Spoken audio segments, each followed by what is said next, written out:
This episode was suggested by a very dedicated, peculiar squad member. And I am so glad that I looked into it. It is absolutely the strangest missing 411 case that I have ever seen. And that is the case of the robot grandmother who kidnapped her grandson. Told by David Paulides. Though I also think that I may have found a news article that describes this very same incident. So, let's get into it.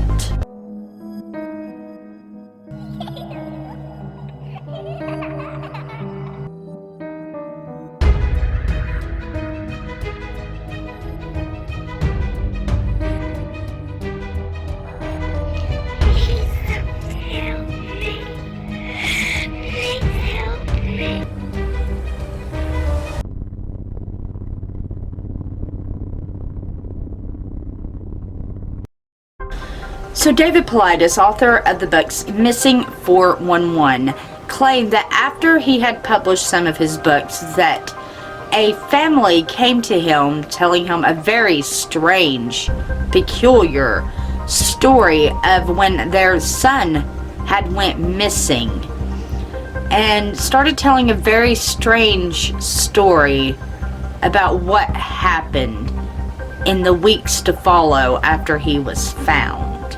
But I'll get into that in a moment. Now, David admits that he changed the names of the family members, the dates that it had happened, and the times that it had happened to protect the young boy.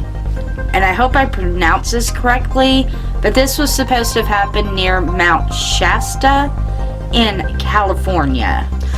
And it was supposed to have taken place in 2010.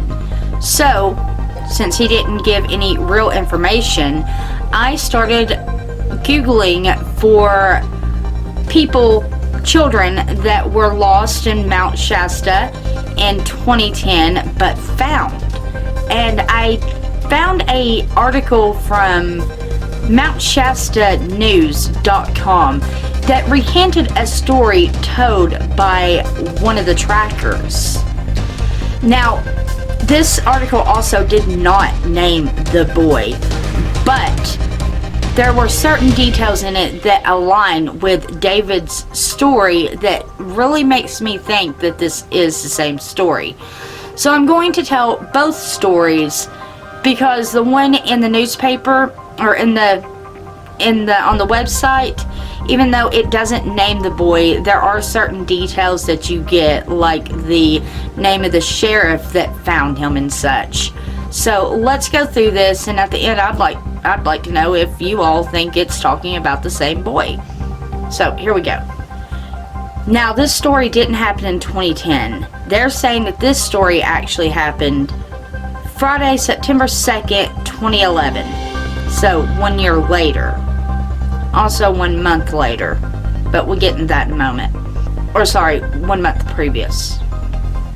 And that a 3-year-old boy disappeared at 7:35 p.m. and was found 5 hours later after disappearance at 12:45 a.m. And that he was found laying in a bush by Sheriff Deputy Sam Kobowitz.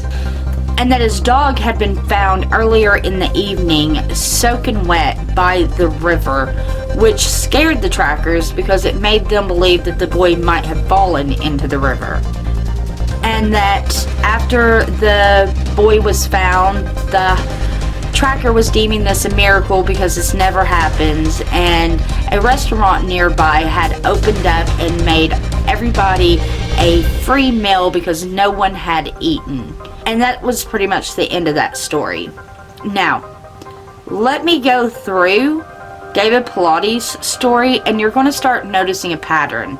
That everything is one off. 1 year off, 1 month off, 1 hour off. And this is why I think it's talking about the same story. And if it is the same story, now we have the correct date, time, month, name of the sheriff, but as I said, it still doesn't name the boy, so it still hides his identity. And all these sources will be in my description box below. Okay, David's account. Then we will get into what makes this so peculiar. So, David claims that this happened on October 1st, 2010, and that he would call the family the Does, with the child being called John Doe. John and his family had been camping near the river, near a very popular fly fishing area, and the boy had been playing with his dog when around 6 o'clock instead of 7, the boy's parents realized that he had gone missing. The family started scurrying to find the boy. They found the family dog rather quickly, but after a few hours of searching, they could not find the boy, so they contacted the sheriff's department. The sheriff's office and the United States Forest Service joined in the search, and then about 5 hours after the boy had went missing, he was found in a bush, laying in a bush. Now do you see what I mean about both stories being very similar, but everything's like one off? Yeah, so if it is the same story, now you know a little extra detail about it. Now let's get into what makes this very peculiar. His parents took him to get medically examined, and everything was just fine, except for he wouldn't talk. Then about 3 weeks later, he was visiting with his grandmother, Kathy, who he fondly called Cappy, when he said, "I didn't like the other grandma, Cappy." And Kathy replied, "What other grandma? What are you talking about?" And the boy said, "Well, do you remember when I went missing? I was taken by the other grandma, Cappy. She was a robot. She has your hair and your face and your hands and everything. And the place she took me to was really creepy. It was a cave with spiders everywhere. And it had a bunch of dusty purses and guns, but I was so scared I didn't touch anything. Then when she climbed the ladder, the light made her look like a robot. And there were other robots there too, but they didn't move." Then the boy went on to say, "She made me lay on my back, and she started messing with my stomach and my belly button. Then she tried to get me to poop on sticky paper, but I couldn't go, and she got mad at me when I couldn't go. She told me I was from outer space and that they put me in my mommy's belly. Then she took me back to the river and put me in the bush and told me to wait there until someone found me." the thought of someone impersonating Kathy to steal her grandson struck her to her core. She also said that she thought what the boy was actually describing what sounded like a hologram because of the way the light sparkled on its skin. Being horrified, Kathy called her son and told him what he had told her. Mr. Doe told her that he had actually already heard this story a few days prior.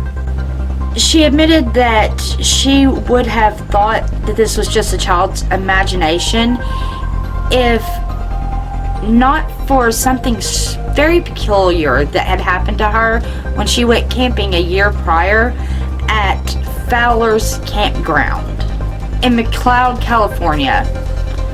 And I'm not sure if I left this out or not, but that other story about the 3-year-old boy that went missing, it had also happened at that same campground.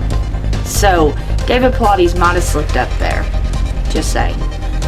But Kathy claimed that she woke up one morning out of her camper tent laying face down on the ground with this awful pain in the back of her neck at the base of her skull.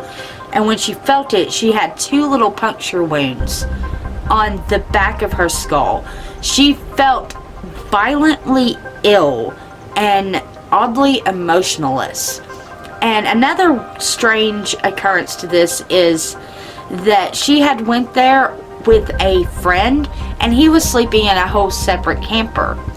He also woke up with a pain at the base of his neck and 2 little puncture wounds in the spot where it was hurting. He also felt violently ill and oddly emotionless. At first, they both assumed that they had been bitten by some sort of poisonous spider, but they weren't. The only thing peculiar she could recall from the night before was seeing a set of red eyes reflecting her flashlight back at her through the trees, and then they just disappeared. She had assumed she was seeing a deer, but now she wondered if someone or something had taken her DNA to steal her grandson.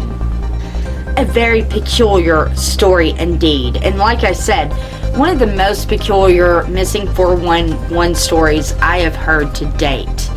And did you notice all the similarities between the news article I found and David Pilotti's account?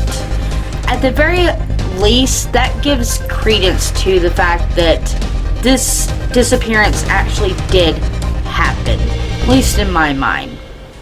But I want to know what you think about this peculiar occurrence. Have you ever heard of the robot grandma that stole her grandson? Do you think this was a robot, a hologram, an alien? What do you think this could have been? A child's imagination? Who knows? But I want to know what you think about this down below. And while you're down there, don't forget to like this video, give it a thumbs up. I already said that. That's okay. Share this out to all your peculiar friends. And if you're new here, don't forget to hit that red subscribe button and put it on all notifications by dinging that little bell so you always know when I upload. And until next time, keep your eyes peeled for all things peculiar. Do do do do do do do do do do do do do do do do do. Yeah. Hit me up on Twitter and Facebook, and we have a website, so check it out.